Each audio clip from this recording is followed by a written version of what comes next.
Ahí está, así sí se graba. La autoridad de una iglesia, y en este tema dedicamos un buen tiempo la última semana, ¿no? Hablar ¿qué? Que la iglesia tiene autoridad, y que la autoridad de la iglesia se basa en la palabra de Dios, y que la autoridad que la iglesia tiene que ver con las llaves del reino, ¿verdad? O sea que la iglesia tiene las llaves del reino. ¿Y cuáles son esas llaves?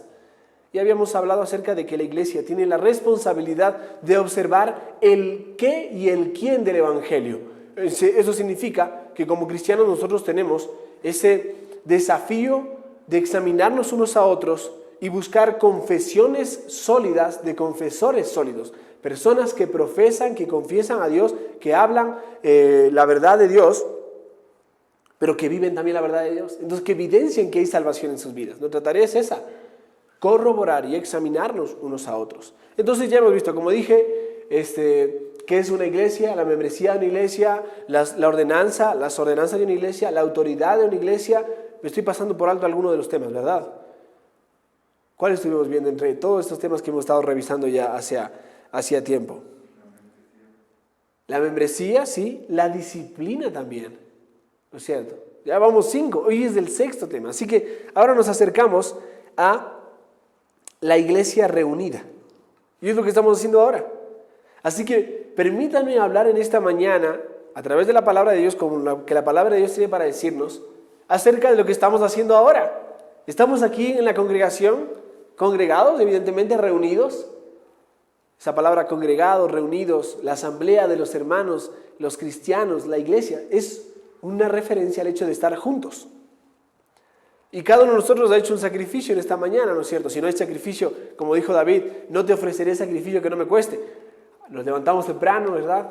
Algunos tomaron cafecito, otros no tomamos cafecito. Estamos acá, ¿verdad? A pesar de que haga un poco de frío, estamos aquí. Hemos hecho un sacrificio porque queremos estar aquí, pero no solo porque queremos. Mi intención en esta mañana es que observemos este tema acerca de la iglesia reunida. Así que, como iglesia, nos reunimos todas las semanas desde que empezamos, ¿verdad? Desde que recomenzamos, mejor dicho. Al igual que todos los cristianos lo han hecho todos los domingos desde que nuestro Señor Jesucristo se levantó entre los muertos. Nos reunimos porque la Biblia nos dice que debemos hacerlo. Hebreos capítulo 10, verso 24, lo dice claramente. Consideremos cómo estimularnos unos a otros al amor y a las buenas obras, no dejando de congregarnos como alguno tiene por costumbre, sino exhortándonos y tanto más al ver que el día se acerca. Hebreos 10, 24. Y este texto es uno de los textos más empleados en cuanto al tema de congregarnos, porque aquí está la palabra, no dejemos de congregarnos, ¿no? Pero ¿sabes lo interesante? Es que aunque de primera instancia no se refiere a la iglesia reunida dominicalmente, sí se refiere a la responsabilidad individual de cada cristiano ante la iglesia corporativa, ante el pueblo, ante los demás cristianos. ¿Cuál es mi responsabilidad para contigo y cuál es tu responsabilidad para con tu hermano? Estimularnos, animarnos, impulsarnos al amor y a las buenas obras. ¿Y cómo lo hacemos? No dejando de congregarnos. ¿Cómo lo hacemos? Cuando nos reunimos, cuando estamos juntos. Cuando hablamos de la palabra congregarnos, esa palabra significa reunirnos. Es un llamado militar. Cuando suena la trompeta, ¿no es cierto? Suena la trompeta, ¿qué hacemos? Salen corriendo todos y se ponen firmes, ¿no es cierto? Eso significa, no dejemos de militar, no dejemos de formarnos, de reunirnos. Pero ¿cuál es el propósito de nuestra reunión semanal como iglesia? Esa es la pregunta que quiero explorar esta mañana junto contigo, mientras evaluamos cuidadosamente nuestras reuniones como iglesia. Voy a empezar por refrescar algo de lo que ya hemos observado, ya hemos hablado, y es que la iglesia existe para proteger el qué y el quién del evangelio. ¿Qué es una confesión clara de lo que es el evangelio y quién es un confesor que realmente ha entendido el evangelio? Es decir, ¿qué dice cada persona respecto al evangelio? Si lo entiende, si cree en Cristo y está creciendo en su vida cristiana. Luego vamos a abordar 3 implicaciones de nuestras reuniones semanales Así que vamos a profundizar, ¿sí? Así que vamos a ver en primer lugar, la iglesia custodia el qué y el quién del evangelio. Recordemos, las puertas de la iglesia siempre están abiertas. Y a veces parecería que son giratorias, ¿no es cierto? Que una vez que entras puedes salir sin ningún problema. Pero ¿sabes cuál es el asunto? Es que somos un cuerpo. Y nuestra tarea como cuerpo es custodiar, supervisar a aquellos que van entrando y que se quedan con nosotros. Para que si están con nosotros, sean de nosotros. Y si no son de nosotros, como dice Pablo, a la larga, a la corta van a salir porque no son de nosotros. O nosotros vamos a tener que con mucho cuidado decir, espérate, tú no estás profesando el evangelio. Tú no estás viviendo claramente este bendito evangelio. Y entonces debemos hacer un llamado allí. Por eso nuestra tarea como iglesia, ¿cuál es? Custodiar el evangelio, pero no el evangelio en sí. El qué y el quién. ¿Qué es una confesión verdadera y quién es un confesor verdadero? ¿Sabes? En la clase pasada vimos allí en Mateo capítulo 16 que la tarea de la iglesia local dada por Cristo es el proteger eso, el qué y el quién del evangelio. El qué parece bastante claro, ¿no es cierto? El evangelio es, y tú puedes dar una confesión, es decir, esto es el evangelio. Dime el evangelio en un minuto y tú dices, ok, ahí voy. El evangelio es que Dios creó los cielos y la tierra y nos creó a nosotros. A su imagen Él nos creó con voluntad y disposición, pero nosotros desobedecimos al Creador y fuimos en su contra y ahora somos sus enemigos y Dios es nuestro enemigo también, pero a pesar de que estemos en enemistad, Dios ideó un plan maravilloso para dar salvación a todo aquel que en Él cree. ¿Cómo lo hizo? Él prometió que vendría uno de la simiente de la mujer que iba a herir a la serpiente antigua, al demonio. Y de esta manera Cristo vino al mundo para dar vida a todo aquel que en Él cree. Él creció en este mundo, nació de una manera milagrosa por medio de una virgen, por la concepción del Espíritu Santo, creció sin pecado y cuando creció y comenzó su ministerio, Él empezó a predicar el evangelio del reino anunciado por Juan el Bautista. A su tiempo, Él se entregó a sí mismo. Nadie me quita la vida, sino que yo pongo mi vida y la vuelvo a tomar, dijo Cristo. Y murió en una cruz para que todo aquel que en Él crea no se pierda, sino que tenga vida eterna. Ese Cristo no se quedó en la tumba, sino que resucitó de entre los muertos por el poder del Espíritu Santo, por el poder de Dios mismo. Y ahora está sentado a la diestra del Padre en la majestad de las alturas. En Él hay salvación, en Él hay esperanza. Ese es el evangelio. Ahora, bueno, me pasé por ahí, fue un minuto o dos, pero podemos explicarlo en 30 segundos como en toda una vida. Podemos horas estar. Yo recuerdo hace un tiempo atrás haber leído y después haber escuchado del mismo un testimonio de Paul Washer, un misionero, un pastor que fundó varias iglesias en Perú y que tiene una base misionera en Estados Unidos que alcanza muchos lugares donde el evangelio no ha llegado, donde el evangelio es hostil. Y él contaba la historia de cómo él fue un día a un estado en Estados Unidos, en Alaska, y le invitaron a predicar y entró a una iglesia parecida a nuestra iglesia aquí. Una iglesia de proporciones pequeñas, o sea, de volumen pequeño en el sentido de infraestructura y hermanos, ¿no es cierto? Pero de hermanos fieles. Y dice que cuando él se puso a predicar, entró un hombre gigante, era un oso, dice él. Entró, pero con un rostro demasiado triste y preocupado. Cuando él se dio cuenta de que este hombre que había entrado no entonaba con la gente, sino que era una persona que por primera vez entraba a una iglesia, él comenzó a predicar el evangelio. Y cuando predicó el evangelio y predicó el evangelio, dedicó mucho tiempo a predicar el evangelio y cuando terminó de predicar, él bajó del púlpito, él había sido invitado, se acercó a este hombre y le dijo, obviamente era un hombre gigante, no cualquiera le debería dar miedo, pero se le acercó y le dijo, ¿por qué estás tan triste? ¿Qué te pasó? Y entonces este hombre comienza a explicarle que acaba de venir del médico, que se hizo un examen, que en la resonancia encuentran que tiene un problema en la columna y que tiene poco tiempo de vida.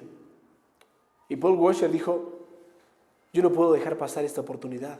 Él podía, en este momento, terminar esa reunión, tomar su avión y volver a casa. Y lo que él hizo fue quedarse, llamar a la aerolínea, cancelar su vuelo y se sentó a predicarle el evangelio durante horas. Y le dijo, no se acuerda cuántas veces le habrá repetido, porque de tal manera amó Dios al mundo, que dio a su Hijo unigénito para que todo aquel que en Él cree no se pierda, sino que tenga vida eterna. Y llegó un momento donde Paul Washer estaba cansado, él había hecho una gran labor predicando el evangelio, él había hecho lo suyo, pero él no quería irse de ese lugar sin que él entendiera la necesidad de un Salvador y el problema de su propio corazón. Este gran hombre gigante tenía un problema que era mucho más terrible que solo su espalda, su propio corazón. Y entonces Paul Washer por última vez le dijo, vamos a leer otra vez Juan 3:16. Y él dijo, pero ya lo hemos leído.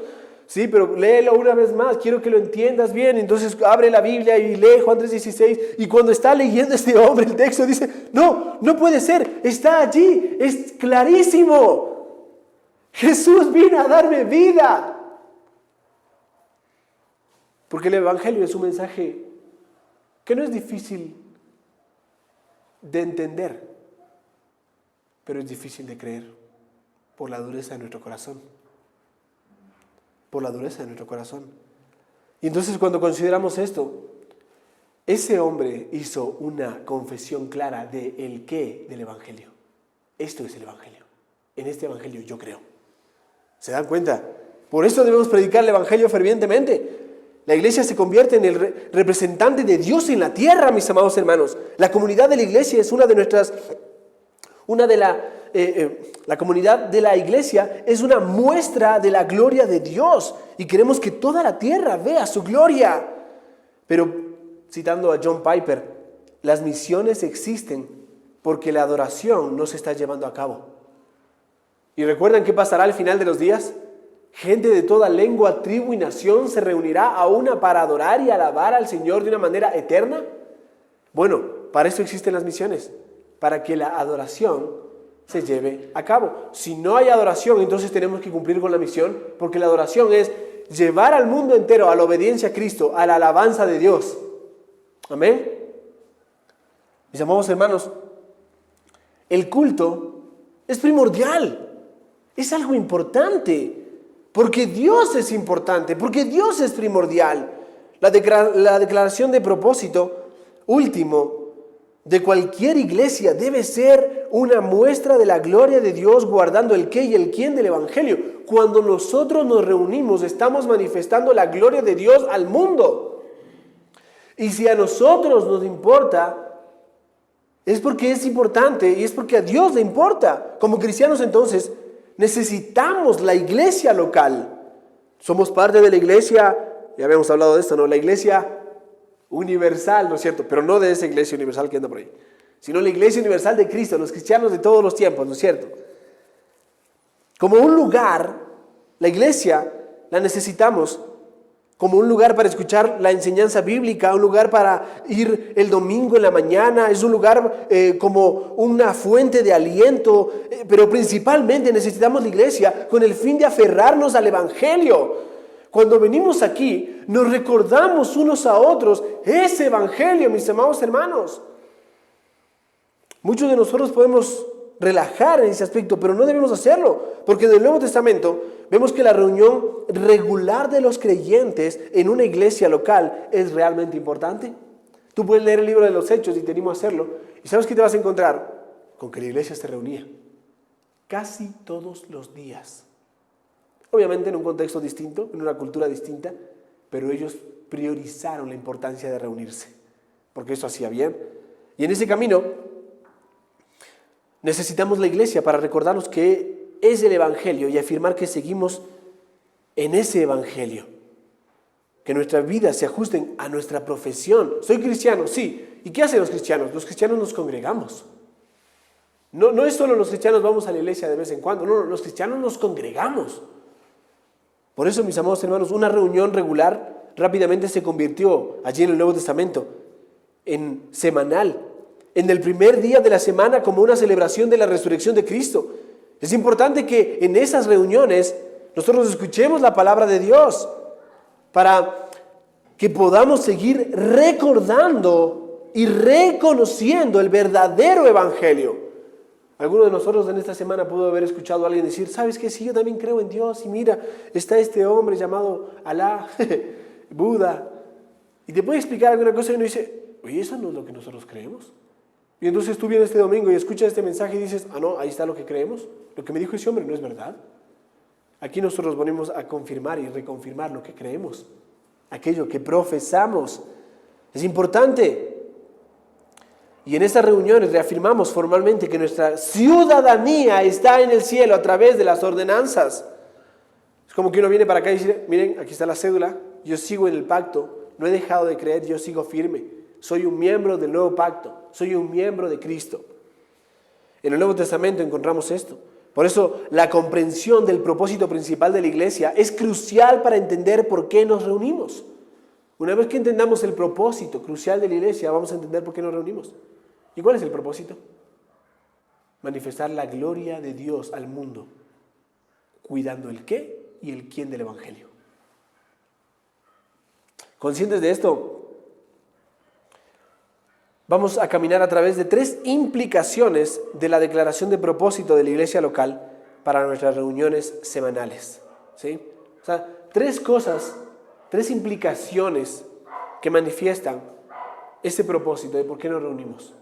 Si la iglesia ha de manifestar la gloria al mundo, si la iglesia es importante para nosotros porque nos recordamos el Evangelio, y si la iglesia es importante, mis amados hermanos, porque de una u otra manera defendemos y custodiamos lo que es el qué y el quién del Evangelio, entonces observemos 3 implicaciones sumamente importantes. Y la primera es esta, si estás tomando nota, es esta. Nuestras reuniones son diseñadas por Dios. Ya de por sí notas la implicación. O sea que no es lo que nosotros pensamos o queremos hacer el domingo. No es que, bueno, vamos a orar al Señor, sí, pero hagámoslo de esta manera, ¿no? Busquemos que sea más atractivo. No. Las reuniones son diseñadas por Dios. Mencioné hace unos minutos que cada cristiano necesita una iglesia local. Y si bien es cierto que necesitamos la iglesia que Dios quiere para nosotros. No es la iglesia buffet. Ahora existe una óptica de esa iglesia tipo buffet. ¿Qué es un buffet? Es cuando tú vas, a veces hay restaurantes que son buffet y tú llegas y por un dinero que si pagas 10 o 15 dólares, que parece ser mucho, entras y comes todo lo que quieras, ¿no es cierto? ¿Y qué haces? ¿Por qué digo todo lo que quieras? Porque tú entras y hay mesas largas con bandejas al calor, con todo tipo de manjares y platos. En una mesa están carnes, en otra mesa están ensaladas, en otra mesa están postres. Eso es un buffet. Entonces tú agarras un plato, ¿no es cierto?, todo gallardo, ¿no es cierto?, todo así bien hinchado, y agarras una carne, y agarras unos chorizos por acá, y agarras más allá. Y entonces tú llenas tu plato y dices, listo, voy a comer, este es mi primer plato. ¿Cierto? Pero tú coges cada cosa que te gusta y llenas tu plato y te sientas y te llenas con eso y acabas, dices, bueno, medio que lo acabé, segundo plato, ¿no es cierto? Y tú vas y tomas todo lo que quieres. Y a veces muchos ven la iglesia como si fuera un buffet. Que uno dice, a ver, me gustaría una iglesia así, con estas luces, con esta alabanza, me gustaría una iglesia con este predicador. Ahí está, creo que esta es la iglesia que me satisface. Una iglesia que tenga ascensor, no sé, un ejemplo, no me refiero a que eso esté mal, pero uno se pone quisquilloso en esas cosas y terminamos buscando y procurando una iglesia que yo quiero y no la iglesia que Dios quiere para mí. Esto nos lleva a algo que los teólogos llaman el principio regulador de la adoración. Y esto es importante. El principio regulador de la adoración se encuentra en 1 de Timoteo, capítulo 3. Y vamos a leerlo. El texto dice en 1 de Timoteo, capítulo 3, en el verso 14. Presta atención a esto. Es un texto muy conocido, pero tal vez cuando diga principio regulador tú dirás, ¿y a qué se refiere con eso? Aquí está el principio regulador. 1 de Timoteo capítulo 3, verso 14. Esto te escribo, dice el apóstol Pablo, aunque tengo la esperanza de ir pronto a verte. ¿Qué? Preguntaríamos nosotros. Bueno, todo lo que le está escribiendo en esta carta. Y el verso 15 marca un propósito. ¿Por qué Pablo le instruye y le da una carta entera llena de órdenes claras y precisas, concisas a Timoteo?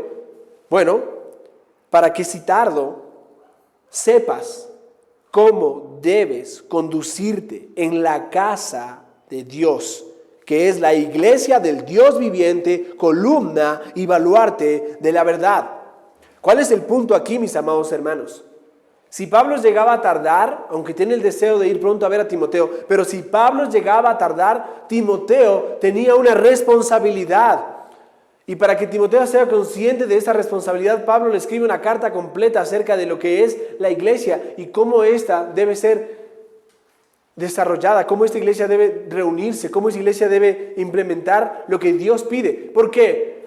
Timoteo, tú debes saber cómo conducirte en la casa de Dios. Esta palabra es importante porque aquí encontramos esto que llamamos el principio regulador de la adoración. O sea, que cuando venimos a este lugar, mis amados hermanos, aunque podemos llamarlo mi casa, es la casa de Dios. Y si es la casa de Dios, aquí se hace lo que Dios manda y no lo que nosotros querramos. El principio regulador de la adoración es de aquello que encontramos en la palabra de manera clara que nos dice cómo adorar a Dios.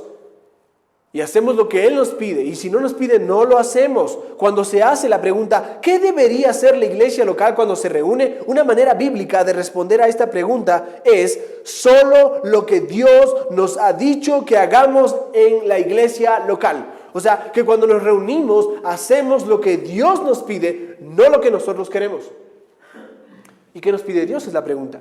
Bueno, en el Nuevo Testamento vemos mandamientos para la iglesia acerca de orar. Debemos orar, Colosenses 4, 2 al 4, 1 Timoteo 2, 1 al 2. Voy a mencionar varios textos sueltos, pero estoy seguro de que van a entender que hay textos que se refieren a estos temas y pueden después revisar en YouTube esta clase.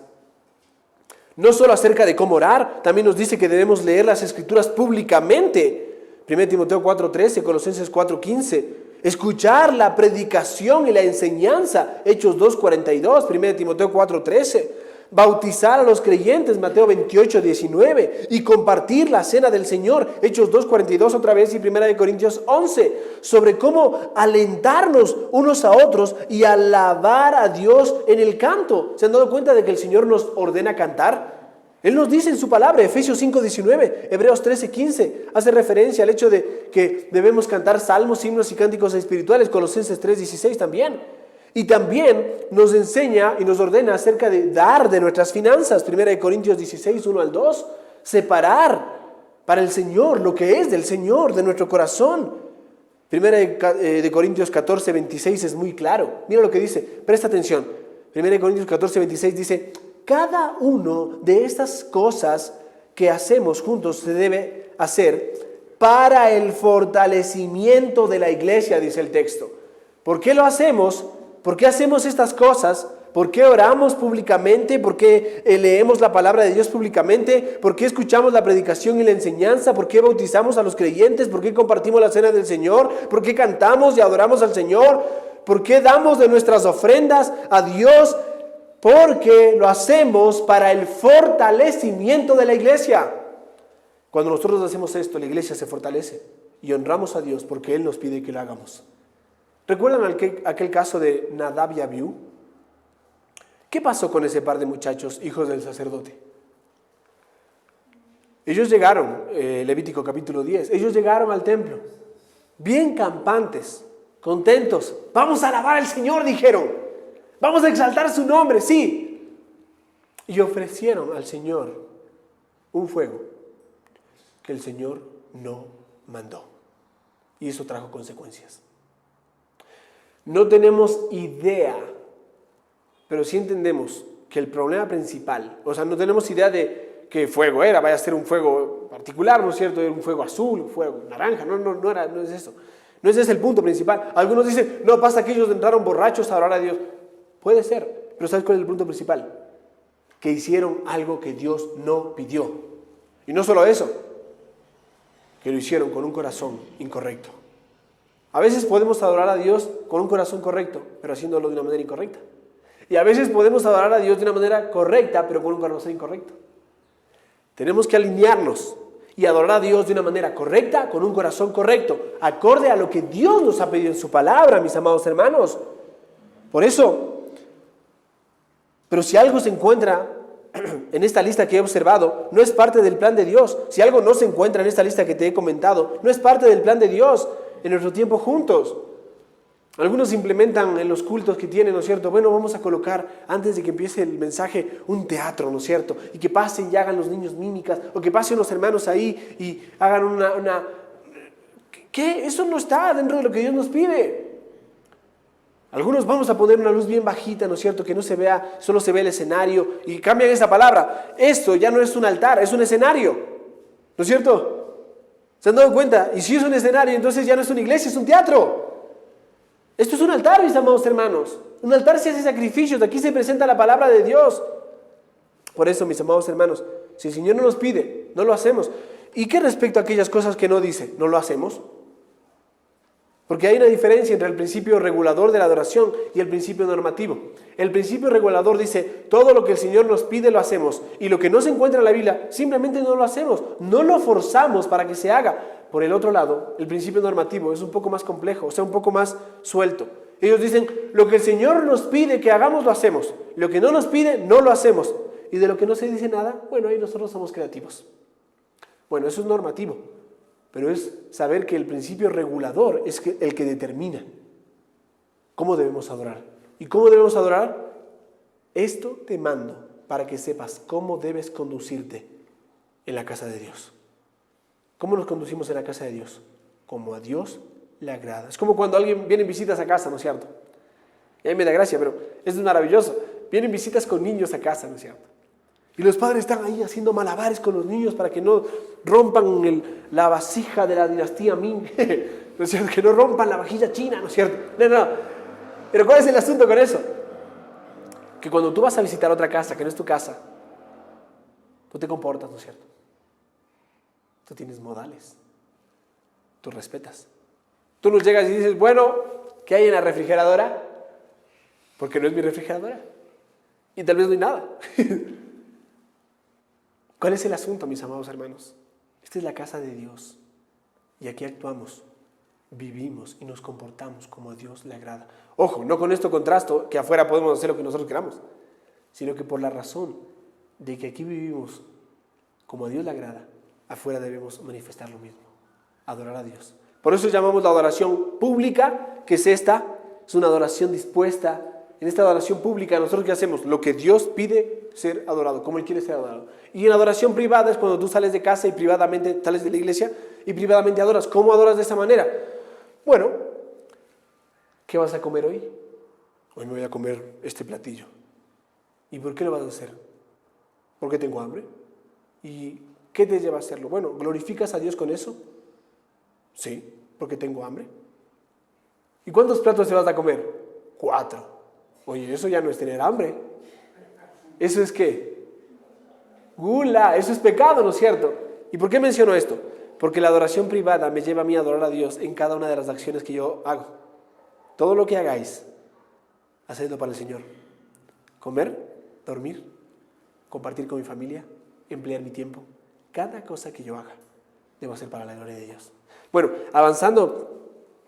Para explorar un poco más esta idea, voy a dar 3 razones para las que debemos seguir, por las que debemos seguir el principio regulador en nuestras reuniones. Les voy a dar rápidamente porque ya expliqué y me parece que está bien claro qué es el principio regulador, ¿no es cierto?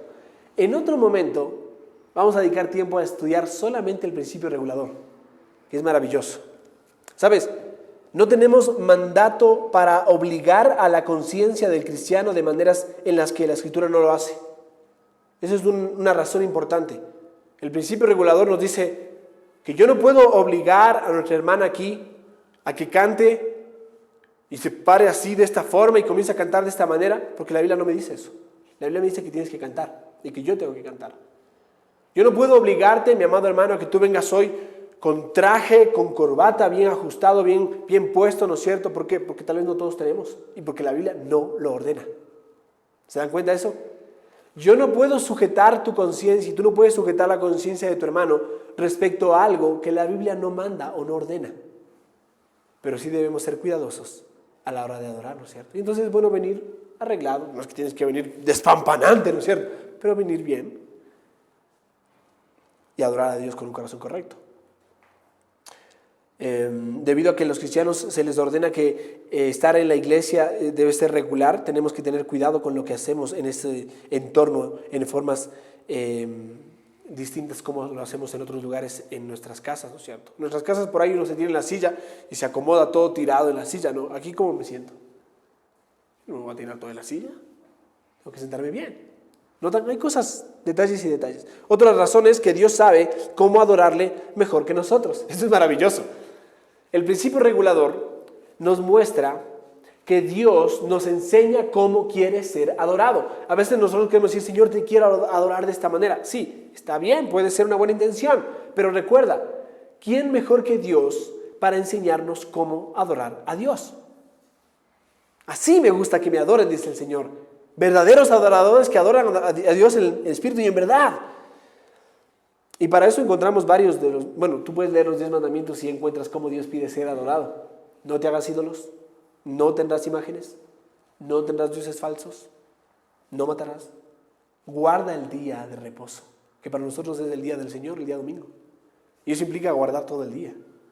Ahora, no me refiero a que con esto, como los judíos que no entendían el principio, ¿qué hacían? Ni siquiera, no sé, hay tantas ideas absurdas respecto a eso, pero cuenta que algunos ni siquiera se llevaban las llaves de la casa para no tener que cargar algo. Y entonces se quedaban afuera y comenzaban a llamar a la puerta para que les abran porque era un trabajo tener que abrir la puerta. Y eso ya estaba mal. Bueno, este no es nuestro día de reposo. Nuestro día de reposo es entregarlo al Señor, reposar y alabar a Dios como familia. Otra razón es, el Espíritu Santo tiene buenas razones para el diseño de nuestras reuniones como lo ha hecho. Cuando nos reunimos, es el Espíritu Santo aquel que nos da estas razones para adorar. ¿Por qué limitarnos a los elementos que he mencionado antes? ¿Cuáles son estos? Orar la Biblia, leer la Biblia, predicar la Biblia, dar para el Señor de nuestras ofrendas como la Biblia lo menciona. Y me falta uno, tener comunión. No, las ordenanzas, ¿no es cierto? Las ordenanzas, lo que dice el Señor en su palabra. ¿Por qué limitarnos solo a eso? Bueno, la oración, la lectura de las Escrituras, la predicación, las ordenanzas, cantar o dar. Bueno, no sé. No sé por qué limitarnos solamente a eso. Pero sin duda, Él ha pensado las cosas de una manera mejor que nosotros. Creo que voy a confiar en Él en este caso. Posiblemente diga, pero podemos sumar una tercera o una sexta, ¿no es cierto? O podemos hacer 10 cosas, ¿no es cierto?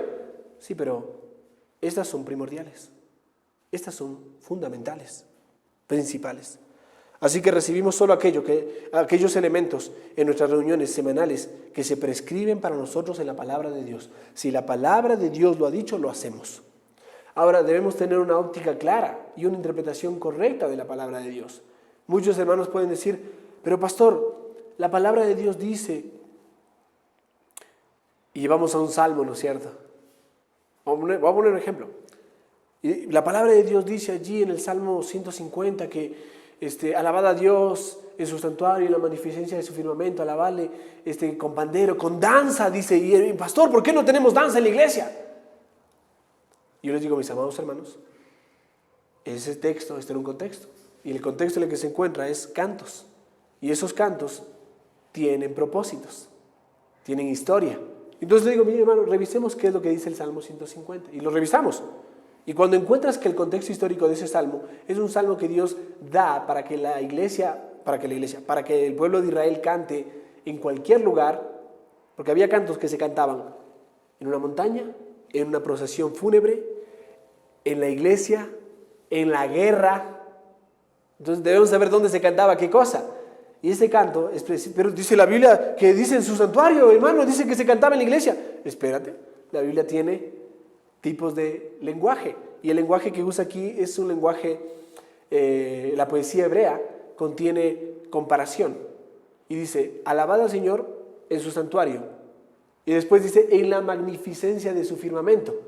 Santuario y firmamento son paralelos. ¿Qué significa eso? Que está hablando de en la creación. Por eso arranca con eso y termina diciendo, todo lo que respire, alabe al Señor, toda la creación alabe al Señor. Entonces, ese salmo es un salmo maravilloso, que podemos cantarlo, claro, pero que no precisamente debe ser el texto que uno toma para provocar una implicación dentro de la iglesia acerca de lo que debemos hacer. ¿Por qué? Porque hay contextos. ¿Qué dice el Señor que debemos hacer en la iglesia? Cantar, pero no dice nada acerca de danzar. Entonces, ¿dancemos? No, si no dice nada, no lo hagamos. ¿Se entiende? Porque no está dentro de lo que el Señor ha pedido para decir. Pero David danzaba, mi hermano. Alguien puede decir, sí, pero ¿dónde danzaba? Afuera de la iglesia, afuera del templo. Él, cuando estaban trayendo el arca, él comenzó a danzar. ¿Y dónde estaba? En el camino. Debemos saber separar una cosa de la otra. De tal manera que no sea el acto el que nos llena, sino lo que Dios nos pide que hagamos para Él. A veces pensamos que la adoración tiene que ver con llenarnos, ¿no? No, tiene que ver con adorar a Dios, con exaltar su nombre. Por eso, mis amados hermanos, un pequeño ejemplo acerca de esto, ¿no? Él es más sabio que nosotros acerca de lo que debemos hacer cuando nos reunimos. Esto debería recordarnos cómo evaluamos el servicio de nuestra propia iglesia. En lugar de simplemente estar pensando, ¿cómo me sentí en este domingo? ¿Me gustó la alabanza? Sí, el hermano Roberto como que se perdió en la última canción. ¿O qué saqué de bueno del sermón? ¿Podríamos ser un poco más centrados en Dios? ¿Lo que pasó esta mañana le agradó a Dios? En vez de decir, la alabanza estuvo buena, decir, mi alabanza al Señor fue correcta. Cambia, ¿no? Ya no significa en la evaluación que yo puedo hacer del que dirige los cantos, sino la evaluación que yo hago de mi propio corazón acerca de cómo alabé a Dios. Por eso, ¿logramos sus propósitos para nuestro tiempo juntos? Sospecho que todos sabemos que el servicio debe ser acerca de Él y no de nosotros, pero escuchar nuestra conversación después con nuestro cónyuge o nuestros amigos o con nosotros mismos, las cosas a menudo suenan muy diferentes, ¿no? Sí, la iglesia, así me sentí, me pareció de esta forma. Y aunque obvio, no pasamos por alto esto, debe ser algo que disfrutamos. Pero recordemos que el que primero tiene que disfrutar es Dios. Amén. Él debe ser adorado primero. Después nosotros podemos disfrutar de eso. En Él nosotros estamos completos. Debemos reconocer que el Espíritu Santo nos dio todos estos elementos porque necesitamos todos estos elementos. Ahora he estado centrado casi exclusivamente en lo que es el culto, ¿no es cierto? Como un domingo por la mañana, las actividades que se desarrollan, algunas iglesias tienen el culto en la mañana y culto en la tarde, tienen 2 cultos en el mismo día y se reúnen todos igual. Uno dice, está bien. Otras iglesias tienen 5 cultos porque son una iglesia gigantesca. Y uno dice, está bien, culto de las 8, el culto de las 9, el culto de las 10, ¿no es cierto? Está bien. Algunas iglesias tienen el culto muy temprano y otras iglesias muy tarde. Cuando yo fui a Argentina, la iglesia se reunía a las 7 de la noche y a veces a las 8. Porque como es verano, en estas fechas la iglesia se reúne tarde porque hace mucho calor en la mañana y entonces la gente se sienta y se desparrama en la silla del calor, ¿no es cierto? Entonces prefieren reunirse en la noche que está más fresquito. En otras iglesias se reúnen en la mañana por una razón, bueno, no es algo que uno sea como una camisa de fuerza. Lo importante, ¿qué es? Reunirnos y alabar a Dios, ¿no es cierto? Conscientes de esto, obviamente, por supuesto, todos sabemos que el culto es, en un sentido, como dice Romanos 12:1, es mucho más amplio que eso. Es un culto racional, es una disposición como cuerpo. Lo que plantea la pregunta es, ¿qué es tan especial acerca de la adoración corporativa? Y eso es una pregunta que podemos responder con una segunda implicación para una iglesia. Existe para guardar el qué y el quién del Evangelio. ¿Cuál es la segunda implicación? ¿O por qué es importante que nos reunamos? Porque Dios tiene propósitos especiales para la adoración corporativa. Propósitos especiales que no se dan solamente cuando estamos como familia reunida y que no se dan cuando vemos el culto por internet, que no está mal, ninguna de las dos, pero esos propósitos son especiales para cuando la iglesia se reúne. ¿Cuáles son estos? Bueno, tenemos que empezar por definir qué es la adoración. Me gusta esta definición. Escuchen esta. Adoración es adherirnos con Dios en términos que Él propone, aquellos términos que Él propone y en la forma en que solo Él lo hace posible. Significa adherirnos a lo que Él ha propuesto, lo que Él dice cómo debe ser adorado y en la forma en la que debe ser hecho. Es la respuesta a quién es Él lo que hacemos.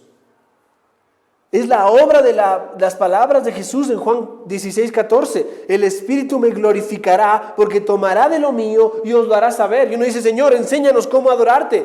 A veces oramos, Señor, enséñanos a orar, ¿no es cierto? Bueno, a veces debemos pedirle al Señor, Señor, enséñanos cómo adorarte. Es importante reconocer 3 características acerca de la adoración. Primero, se trata de una respuesta a Dios mismo. Es la forma en la que nosotros respondemos a nuestro Dios. El culto es un correcto y natural asombro a la gloria de quién es Él. Por eso cantamos, cuán grande es Dios, ¿no es cierto? Por eso adoramos su nombre. Es una respuesta a quién es Él. Segundo, abarca toda nuestra vida, no solo el canto. La adoración se proyecta como alabanza a través del canto, pero la adoración también se puede proyectar a través de mi obediencia al Evangelio, se puede proyectar a través de mi amor hacia mi esposa. Yo adoro a Dios cuando amo a mi esposa, porque el Señor me manda a amar a mi esposa. Y entonces yo quiero amarla porque Él me lo pide, pero lo quiero hacer con un corazón dispuesto. Entonces yo obedezco eso y lo adoro a Dios. ¿Notan? La respuesta correcta y el corazón correcto. En ese sentido, nuestras actividades diarias pueden ser adoración también, en la medida que sea una respuesta a lo que Dios es. Uno dice, bueno, me levanto tempranito hoy, me lavo la cara para la gloria de Dios y me siento a leer mi Biblia. A veces nos levantamos diciendo, no sé qué hacer, el día está así, no sé qué hacer. Y cuando nos cae la ficha uno dice, ya sé qué hacer. Voy a tomar mi Biblia, me voy a sentar, voy a dedicar un tiempo a la oración, voy a conocer a mi Dios, ya sé qué hacer. Eso es adoración, mis amados hermanos, en nuestra vida completamente. En tercer lugar, es un deleite en la belleza de Dios en Cristo. Es un deleite, es disfrutar de la belleza de Dios que tenemos por medio de la imagen de Cristo. La palabra adoración muy a menudo connota nada más que las emociones que experimentamos cuando cantamos acerca de Dios, pero podemos estar más atrapados en la experiencia que en Dios mismo. ¿Les ha pasado eso? Que uno se siente tan envuelto en la experiencia de adoración cantando que casi que dejamos a Dios afuera. Ay, esta canción me gusta, suena bien, me lleva lejos. ¿Les ha pasado eso? Que uno dice, uy, esta canción está buenísima. Y cuando te pones a reflexionar en la letra, casi que nunca lo habías hecho. Vamos a ver un ejemplo. Hace un momento cantamos Cuán grande es Dios. Cuán grande es Él, ¿no es cierto? La letra es maravillosa. Es increíble.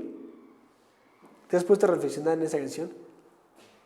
¿O te ha pasado, me ha pasado a mí, que cuando empieza la canción uno todas las estrofas, mi coro, y con todas las fuerzas canto el coro, porque esa sí me la sé, pero las estrofas uno dice, ¿cuál será la siguiente? ¿Te sabes las estrofas de Cuán grande es Él? Así de memoria. ¿Sabes cuál es el propósito de los cantos? No es solo cantar.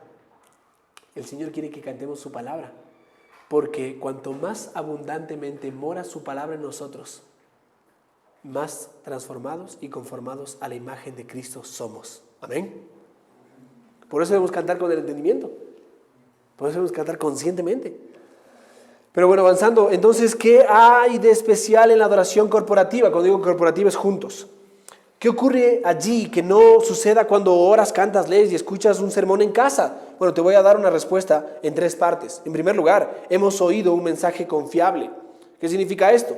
En un sentido, al menos a largo plazo, el mensaje que una iglesia proclama en su predicación, sus canciones, sus oraciones, sus lecturas, es solo tan buena como la vida de la iglesia es. Vidas transformadas por el Evangelio aprecian la predicación del Evangelio transformador. Entonces, uno no se queda ahí en el borde de la orilla diciendo, bueno, yo lo veo por internet. Sino que dice, ok, en estos momentos, más ahora que nunca, ¿no?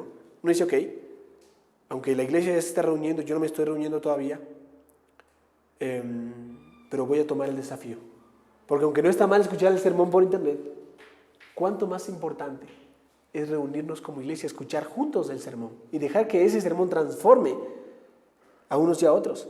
Así que cuando llega a conocer la gente en una iglesia, se puede tener una mayor confianza en la fidelidad de su mensaje. Uno puede decir, llega una persona nueva, ¿no es cierto?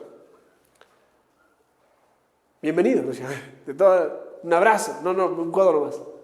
¿Qué hacemos? Bueno, aquí estamos una parte de la iglesia. Otros hermanos que aman al Señor no están aquí.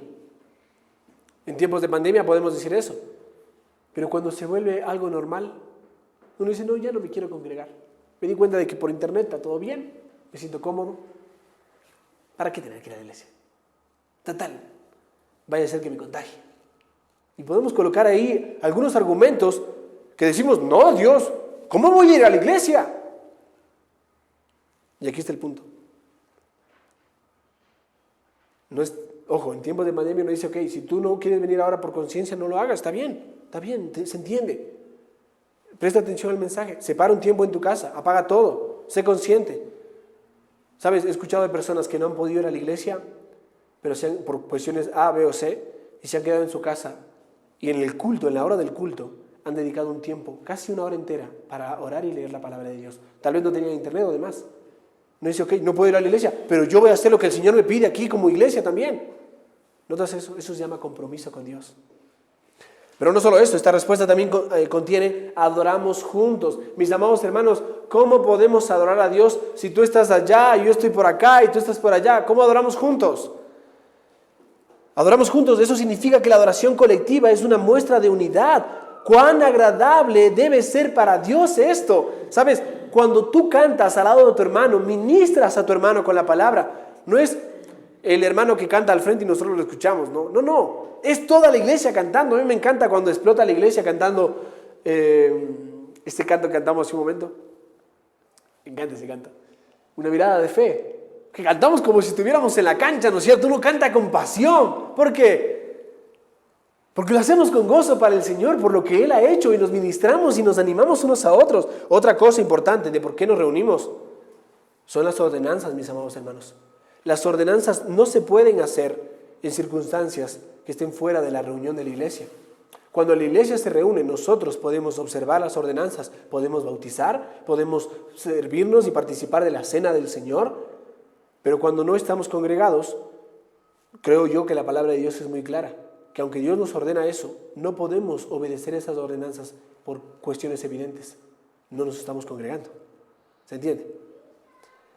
No me hace fiel congregarme, pero evidencia que estoy siendo fiel. No es, miren ese hermano que es fiel. Te das cuenta que hay un hermano que viene a la iglesia 25 años, ¿no es cierto? Pero no es creyente. Puede ser muy fiel a asistir a la iglesia, pero no, ¿notas eso? Venir a la iglesia no es venir a la iglesia solamente. Es venir porque venimos a escuchar un mensaje confiable, a adorar juntos y a observar las ordenanzas. Y ya finalizando, porque el tiempo no espera a nadie y yo ya me he pasado bastante, permíteme compartir contigo una última implicación, y esta es que la iglesia se reúne para la edificación. 1 Corintios 14, 26 dice, allí encontramos que es un interesante e inesperado versículo sobre nuestras reuniones corporativas. Es lo que Pablo describe, dice, ¿qué hay, pues, hermanos? Cuando os reunís, cada uno de vosotros tiene salmo, tiene doctrina, tiene lengua, tiene revelación, tiene interpretación. Bueno, hágase todo para edificación. ¿Notan eso? Ahí contrastamos mucho de lo que, pero nos gusta esto. Sí, pero eso edifica. Si no edifica, no lo hacemos. Si el Señor nos pide algo, debemos hacerlo porque eso edifica. Es fácil pensar que la iglesia debe ser solo acerca de Dios, ¿no es cierto? Que los servicios de la iglesia deben ser solo acerca de alabar a Dios. Pero si el propósito de la iglesia es proteger el qué y el quién del evangelio, entonces ese punto de vista es demasiado limitado. Obviamente que es para Dios, pero el hecho de que sea para Dios implica de que también sea para la edificación mutua, para ti y para mí. Pablo está tratando de demostrar algo aquí en 1 Corintios. Según él, la edificación es una razón clave por la que nos reunimos cada semana. Y eso significa que nosotros no simplemente nos reunimos en una dirección vertical, hablando con Dios, sino además en una dirección horizontal, hablando unos con otros. Como Pablo escribe en Efesios capítulo 5, verso 19, hablando entre vosotros con salmos, con himnos y cánticos espirituales, cantando y alabando al Señor en vuestros corazones. Entre vosotros. ¿Notan eso? Es para edificación mutua. Me acuerdo la semana pasada, hace unas 3 semanas aproximadamente, me encontré con mi hermano Fausto en la oficina. Perdón que lo mencione, mi hermano Fausto. Y estábamos repasando las alabanzas. Yo me sentí muy edificado junto a mi hermano. Espero que sea mutuo, ¿no? Y después llegamos acá, una vez habiendo ensayado, y compartimos las alabanzas, mi hermano dirigió los cantos, y fui edificado por mi hermano. ¿Fuiste edificado tú? Cuando cantábamos, cuando adorábamos a Dios juntos. Esa es la manera en la que Dios nos pide que nos edifiquemos unos a otros. No es solamente, vamos a cantar como si fuéramos un coro de algún país, ahí viendo qué nos sale. No, somos un coro del cual el Señor inclina su oído para escucharnos. Prefiere escucharnos a nosotros que a los ángeles. No porque seamos especiales, sino porque Él está agradado cuando nosotros nos edificamos unos a otros. Mirad cuán delicioso es ver a los hermanos habitar juntos en armonía. Qué salmo, ¿verdad? Edifiquémonos unos a otros, mis amados hermanos. edifiquémonos. Es por eso que tenemos himnos que se dirigen a nosotros mismos y no solo a Dios. Hay cantos que decimos, Señor, tú has hecho esto por nosotros. Hay algunos himnos que me llaman la atención que, obviamente, sin caer en el error de ser egocéntricos, ¿no? A veces caemos en el error de cantar mucho yo, y poco él. Debemos tener un buen surtido. Y hemos estado aprendiendo lindas canciones últimamente, vamos a seguir aprendiendo más. Bueno, si esto es uno de los propósitos de nuestra reunión semanal, yo supongo que debe afectar la forma en la que nos reunimos, en términos de nuestra actitud y lo que hacemos cuando nos reunimos, mis amados hermanos. Una pregunta para ti en esta mañana es, ¿cuáles son algunas de las implicaciones prácticas sobre reunirnos en parte con el fin de edificar el uno al otro? ¿Cuáles son prácticas? Bueno, pensar en cómo las verdades que cantamos, las verdades que escuchamos, las verdades que leemos se aplican tanto a ti como a otros. No ser una distracción. Cantar en voz alta para que podamos escuchar a los demás, esforzarnos en compartir, escuchar a otros. Mis amados hermanos, esto es muy práctico. Esto implica el hecho de mutuamente esforzarnos, disponernos, edificar al otro. Yo sé que a veces uno dice, bueno, es que estamos en pandemia, no, chao, y nos despedimos y salimos de la iglesia. Pero mi hermano, aunque tenemos un patio bastante pequeño y una calle bastante amplia, no está mal de vez en cuando quedarnos un ratito afuera preguntándonos, ¿cómo estás? ¿Tienes algo por lo que quieras que esté orando? ¿Te sientes bien? Algunos, en mi caso, a veces tengo que salir corriendo porque evidentemente tengo que servir a la iglesia también en Machachi, pero a mí me encanta cuando comparto con mis hermanos y algunos vienen a casa y podemos charlar y tomar un café y los invito y compartimos y nos edificamos mutuamente. Pero cuando nos reunimos acá, mis hermanos, ¿cuánto más? ¿Cuánto más? Ya concluyendo, cuando nos reunimos el domingo por la mañana tenemos una visión de la gloria de la congregación final de Dios en el cielo. Esto es una probadita de lo que va a ser la eternidad. Esto vamos a hacer por la eternidad. A algunos no les gusta, ¿no? Y esto lo vamos a hacer por la eternidad. Que Dios cambie nuestro corazón. Que cuando nos reunamos, que nuestro corazón sea dispuesto, con gozo, con ánimo pronto, para edificar a otros, no con egoísmo, despojándonos de todo peso y del pecado que nos asedia, acercándonos como iglesia a la congregación de los santos. Para muchos de nosotros es cuando el cielo se siente más real y estimamos las cosas de Dios como más deseo, como más valiosas todavía. Y necesitamos esa imagen, ¿verdad? Necesitamos esa imagen porque a pesar de lo caído del mundo que nos rodea, estamos hechos para el cielo. Así que gracias a Dios que nos ha dado este recordatorio semanal de nuestro destino eterno. Vamos a añadir todas las cosas por las que le podemos alabar a medida que vamos hacia arriba a unirnos en esta imagen en el cielo en pocos minutos, cuando el Señor venga. Amén. Mis amados hermanos, hoy solo he dado una pequeña reseña acerca de lo que hacemos como iglesia reunida, pero hay implicaciones muy prácticas y muy necesarias que debemos seguir aprendiendo. Y el Señor nos permita, podemos seguir estudiando este tema. Hoy terminamos esta serie, pero después seguiremos con algunos temas acerca de la iglesia, ¿sí? Vamos a orar. Padre, gracias Señor por tu palabra que nos hace tanto bien. Te pido, Dios, te ruego y te clamo, Señor, que nos perdones.